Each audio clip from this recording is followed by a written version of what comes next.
Hey guys, welcome back to Stuff and Things. On today's episode, microchips that are like our brains. Also, we are now able to distinguish between different voices of wolves.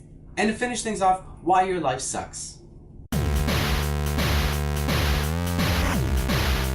Just as a precursor to our first story, Dan has been reading 1984, and as he is the writer of these episodes, his mind taints things. Thanks to a group of scientists at the University of Zurich, we are one step closer to having those brain implants that we've all been waiting for, so the government can monitor us all of the time and see our thoughts, and we will be perfect citizens.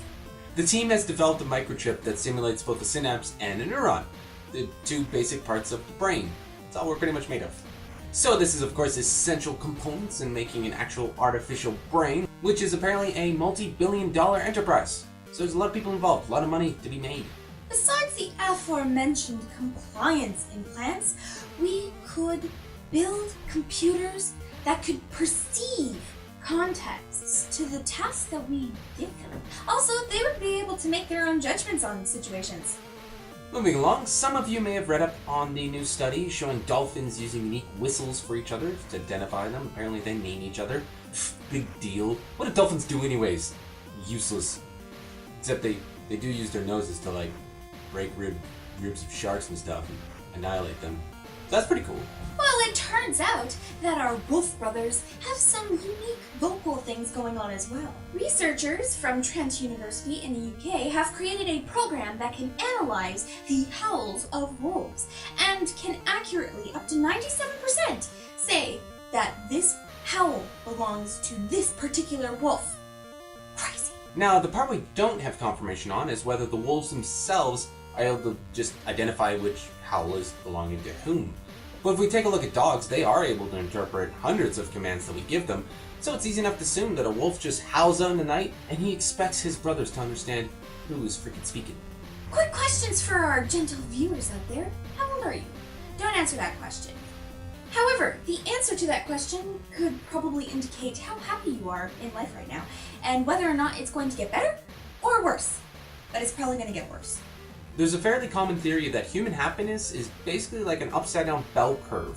Happy when you're young, happy when you're old, but the middle, well, you know, job, kids, divorce, mortgage, midlife crisis, menopause, you take your pick.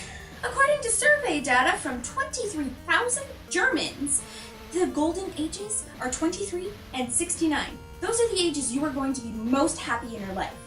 At 23, you're still young, you're probably coming out of post-secondary education, and you're gonna be rich and famous and have 3 wives and kids that you don't have to really take care of, and a boat and a mansion and a yacht. A boat and a yacht. A boat that fits in the yacht. And for those of us who reach the age of 69, well, most of our goals are complete, life is mostly over, we get to relax now, and, well, sometimes the bad stuff gets a little foggy, so we can't really remember those things.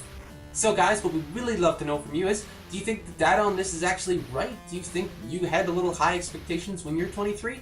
Or do you think the Germans are just miserable people and they're just skewing the whole data? Let us know in the comments down below. And if you have liked what you've seen today, don't forget to click those like and subscribe buttons, and we will see you tomorrow.